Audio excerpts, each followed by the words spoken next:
Ce qui s'est passé en février-mars dernier, quand on était en pleine période des élections départementales et régionales, on s'est rendu compte avec des copains qu'on avait un petit peu marre de faire campagne les uns contre les autres alors qu'en fait on porte les mêmes choses.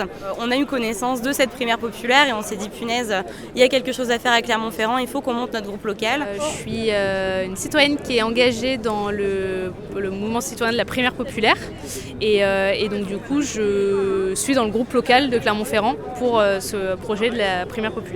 Je trouve que les jeunes sont très très réceptifs parce que je pense qu'en fait ils ont envie. On n'arrête pas de dire les jeunes sont mous, ne veulent rien, sont paresseux. Non, je pense qu'ils ont envie mais qu'ils n'avaient pas quelque chose qui leur donnait la flamme en fait, qui leur donnait envie, l'élan.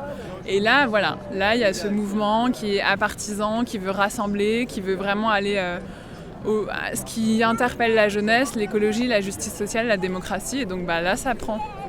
Les personnes qui sont à l'initiative de la primaire populaire, c'est des personnes qui sont plutôt relativement jeunes, qui étaient des jeunes militants, jeunes militantes, jeunes entrepreneurs ou entrepreneuses.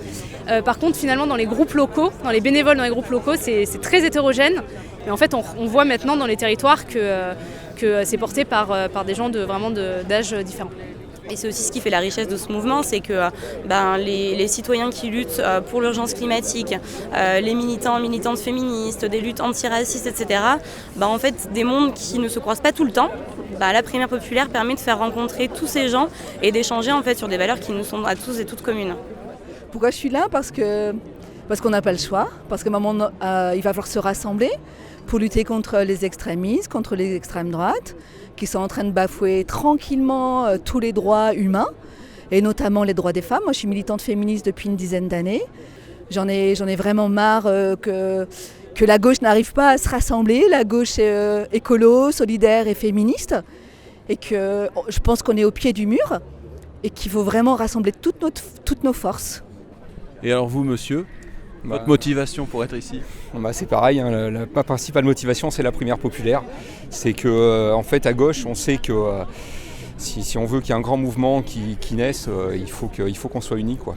Et il faut qu'il y ait quelque chose d'apartisan qui se mette en place. Et c'est vrai que c'est ce que vous disiez juste avant, le fait que ce soit beaucoup des jeunes qui soient à l'initiative. Moi ça m'a même surpris parce que nous au niveau politique on essaye un petit peu de recruter des jeunes et on n'en avait pas beaucoup. Et là de voir que ça puisse émerger comme ça, c'est super.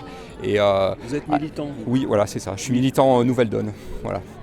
Et donc là on sent que c'est un élan et quand on voit qu'il y a déjà quasiment plus de 300 000 signatures, on se dit que si ensemble... Et comme on est là en plus pour le bien commun, si ensemble on profite de cet élan, ça peut porter très haut je pense. Et il n'y a que cet élan qui peut porter et qui peut faire qu'à gauche on puisse remporter cette élection. Le système politique, bien évidemment, il est empreint fortement de patriarcat et de misogynie. Et qu'on est loin d'avoir la parité, on est loin d'avoir des figures représentatives du mouvement féministe. Donc il est temps d'avoir ces couleurs aussi. Alors déjà, ce qui est très intéressant et très important, c'est de pouvoir se parler, que des mouvements qui ne se parlent peut-être pas de manière régulière, mais qui partagent les mêmes valeurs, puissent se rassembler et être ensemble au cœur d'une réflexion partagée. Et qu'on puisse échanger de manière sereine et bienveillante entre nous. Mais moi je suis un militant un petit peu moins jeune que les autres, d'accord ? Donc ça fait très très longtemps que je milite à gauche. Et bon, ce qui m'avait le plus désolé, je veux dire, c'est l'effondrement de la gauche, tel qu'il s'est fait quoi. Aujourd'hui, les candidats de gauche, si on regarde les sondages, représentent 25%. 25% des sondages, ça veut dire qu'il y a 75% des gens qui votent à droite. Et je pense que les soucis aujourd'hui des Français, ce ne sont pas les soucis à Zemmour, ce ne sont pas les soucis à Le Pen, ce ne sont pas les soucis à Macron.